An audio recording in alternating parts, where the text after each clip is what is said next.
Hello everybody, welcome. My name's Matt, this is St Paul's Church and you are watching our special Christmas assembly. Are you excited about Christmas? I know I am. So let's go in and let's get started. What is your favourite thing about Christmas? Is it the presents? Maybe your favourite thing is the food or the beautiful decorations. Maybe it's the Christmas tree, the carol singing, or the time off school with your family. Maybe it's something else. Well, why don't you talk about this now?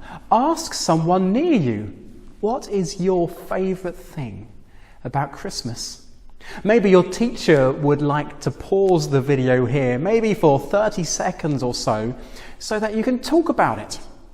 What is your favourite thing about Christmas?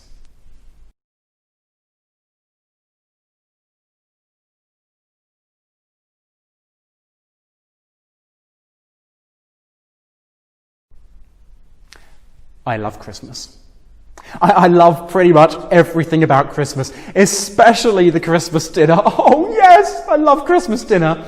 I love the turkey and I love the cranberry sauce and the stuffing, the roast potatoes, crispy, delicious. The Christmas pudding, the Christmas pudding. Do you like Brussels sprouts? I've got some here. Do you like Brussels sprouts? Got one. I used to hate Brussels sprouts when I was your age, but now I absolutely love them, and so this is going to be delicious. I can't wait. Yeah.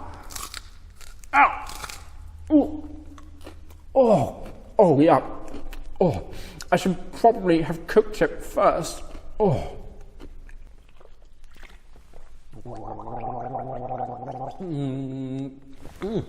Hello, welcome back.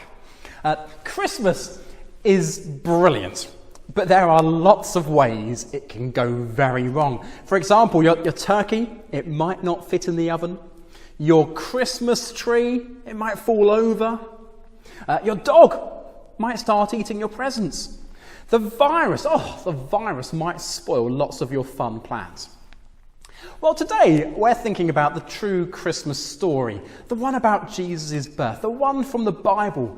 And one of the things it teaches us is that we don't need to worry about Christmas going wrong, and we don't need to worry about trying to save Christmas. You see, we don't need to save Christmas because Christmas is about God saving us. And so, let's sit back, relax, and listen to the Bible story. It comes from Matthew chapter 1 in the Bible. The mother of Jesus Christ was Mary, and this is how the birth of Jesus came about. Mary was engaged to marry Joseph, but before they married, she learned that she was going to have a baby. She was pregnant by the power of the Holy Spirit. Mary's husband Joseph was a good man. He did not want to disgrace her in public, so he planned to divorce her secretly. While Joseph thought about this, an angel of the Lord came to him in a dream. The angel said, "Joseph, descendant of David, don't be afraid to take Mary as your wife. The baby in her is from the Holy Spirit. She will give birth to a son. You will name the son Jesus.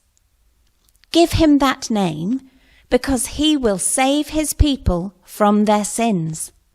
All of this happened to make clear the full meaning of what the Lord had said through the prophet. The virgin will be pregnant. She will have a son, and they will name him Emmanuel. This name means God is with us. When Joseph woke up, he did what the Lord's angel had told him to do. Joseph married Mary. She gave birth to the son, and Joseph named the son Jesus. The first Christmas looked like it was about to go very wrong for Joseph. It looked like it was going to be a disaster. Oh no, it's a disaster. What am I going to do? All of my plans are ruined. Look at Joseph. He looks worried, doesn't he? He is pacing up and down, up and down. Why is Joseph so worried? It's because he was going to marry a lady called Mary. He was so excited. He couldn't wait to marry her. But now... Oh, how could this happen? We were going to start a family together. But now Mary is pregnant with another man's baby. How could she do this to me? My life is ruined. I can't marry her now. Joseph was upset because he wasn't the baby's father. He did not know that Mary's baby was a very, very special baby with a very, very special father, God himself. Okay, I'm going to have to tell Mary that the wedding is off. We just won't get married, and that will be that. He's basically going to cancel Christmas. What a disaster! But Joseph is a good man. He doesn't rush into it, and he goes to bed first. Oh, look, he's yawning. Oh, I'm so tired. I think I just need to go to bed and sleep on it. Yes, I'll go to bed and sleep on it. Good night, Joseph. Sleep well.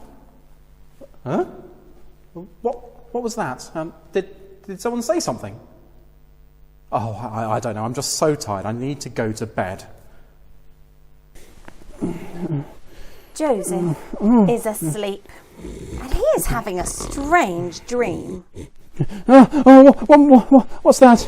What's that? What's that? In Joseph's dream, he sees an angel. The angel spoke to Joseph in his dream. The angel said, "Don't be afraid to marry Mary. The baby in her is from the Holy Spirit. She will give birth to a son. You will name the son Jesus. Jesus means God saves." The angel said, "Give him that name because he will save his people from their sins."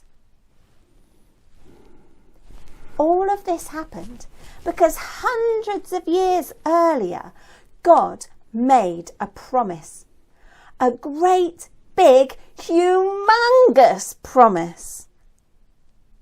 God said, "The virgin will be pregnant, she will have a son, and they will name him Emmanuel." Emmanuel means God is with us. And it is another name for Jesus, a bit like a nickname.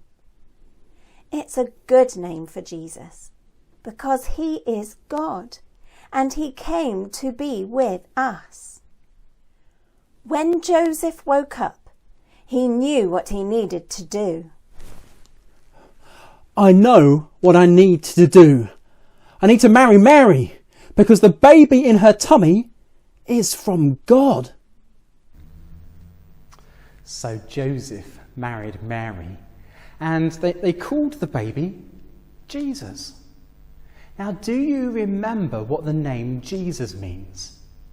Jesus means God saves. And it was the perfect name for Jesus. It was just perfect because Jesus is God and he saves. In fact, he still saves people today because Jesus is still alive in heaven.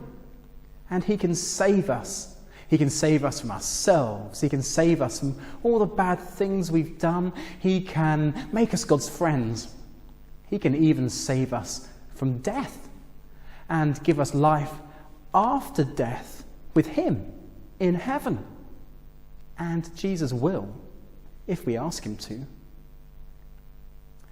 Christians believe that we don't need to worry about Christmas or about anything else, not even the virus. We don't need to worry about saving Christmas, because Christmas is all about God saving us. That's the miracle of Christmas. God didn't stay in heaven, as he had every right to do. He came down to earth and became like us. He taught us how to live. He healed the sick. He raised the dead, bringing them back to life. And then, after Jesus died and came back to life, he went to heaven. And one day he will come back. But in the meantime, he has sent us his Spirit to live with us all of the time. And so we don't need to feel alone this Christmas. We don't need to be afraid. Jesus is with us if we truly believe in him. We don't need to save Christmas, because Christmas is about God saving us. God has sent us a saviour, a rescuer, Jesus. His name is Jesus because he is God and he saves people. And his other name, his nickname, is Emmanuel, because he is God with us, God with you, God with me. And so I'm going to say a prayer for Christmas. At the end, I'm going to say a great big Amen. Would you say that with me? Dear Father God, thank you for sending your Son Jesus to save us and to be God with us. Please help us to have a brilliant time this Christmas and to remember that you sent Jesus to be our Saviour and to be God with us. And we pray for those for whom Christmas is a very hard time of year, especially the poor and the homeless. Please, Lord, help them and help us to help them. In Jesus' name we pray. Amen. Okay. Well, before I go, I'd like to tell you about an exciting, a brilliant, a fantastic super event that St Paul's Church are running this Christmas. You see, on Christmas Eve, we are going to have what is a Christingle service. Not in church, but one that you can watch at home on the church's YouTube channel. Now, do you know what a YouTube... of course you know what a YouTube channel is, but do you know what a Christingle is? There is a picture of one on the screen. And so it's an orange, and around that orange there's a ribbon, and there's cocktail sticks with sweets on and dried fruit, and it's delicious. And then there's a candle in the top, and it's all very symbolic, and we'll think about what that means. It is going to be so much fun. And what we want to do is give you a free Christingle making kit so that you can make your own Christingles at home, ready in time for the service. Now, it's brilliant, and I hope you will all take part. But if you want to take part, if you want to be able to make your own Christingles at home, your mum, your dad, a responsible adult will need to order one from the church. And the way they can do that is by going to the St Paul's Church, Camford Heath website. If you don't know where that is, just Google St Paul's Church, Camford Heath. You will find it easily enough. It is going to be a brilliant event, and I really hope you will watch it with us. Now, that's it from me. I hope that you are going to have a brilliant Christmas. So happy Christmas, everyone.